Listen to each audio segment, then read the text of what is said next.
chance for us to kind of improve that. We're going to try to get a commercial.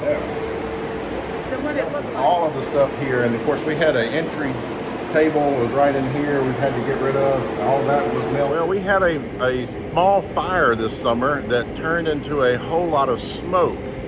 The whole gym building was smoke damage and some fire damage in the lobby.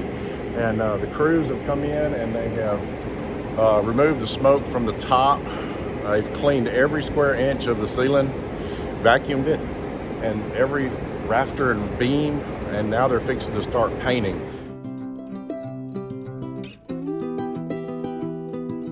Lots of fundraisers coming up for the gym, and hopefully you'll be hearing more about that soon.